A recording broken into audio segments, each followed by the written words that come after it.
बटाट्याचा परोठा करूया। त्याच्यासाठी लसूण, आलं आणि हिरवी मिरची घेतली आहे। थोडी तिखट आणि थोडी मी कमी तिखट घेतलेली आहे।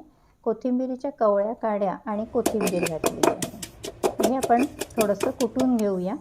बटाटा उकडलेला आहे ते मॅश करून घेऊ। त्याच्यामध्ये हा कुटलेला मसाला घालून घेऊया। आपल्या आवडीप्रमाणे कमी जास्त घालून घ्यायचा। त्यानंतर इथे बारीक चिरलेली कोथिंबीर आणि बारीक चिरलेली कांद्याची पात घातलेली आहे।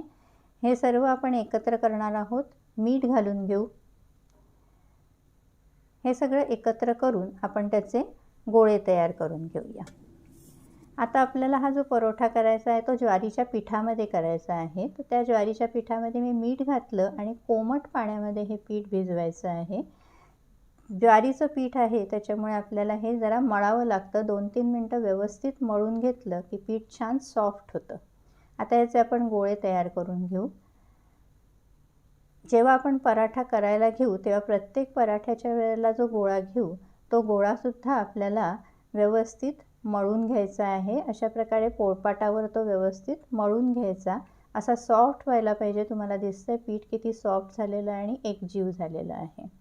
व्यवस्थित आपण मळून घ्यायचा अजिबात की ज्या हाताला चिकटत नाही पीठ। अशा प्रकारे तो मऊ गोळा तयार होतो।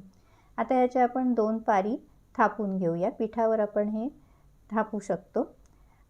2 पारी करतोय तर एक पारी थोडी छोटी करायची आणि दुसरी पारी थोडीशी मोठी करायची। आता या मोठ्या पारीवर आपण हा जो सारण केलेला आहे बटाट्याचं ते घालूया आणि त्याच्यावर ही दुसरी पारी ठेवून बंद करून घेऊया।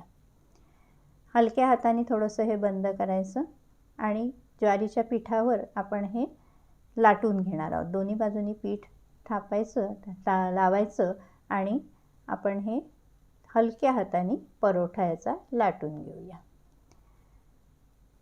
ज्वारीच्या पिठामुळे परोठा एकदम खुसखुशीत होतो आणि तव्यावर मस्तपैकी दोन्ही बाजूनी खरपूस खमंग असा भाजून घ्यायचा।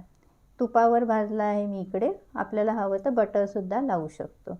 अशा प्रकारे आपले ज्वारीच्या पिठातले बटाट्याचे परोठे तयार आहेत।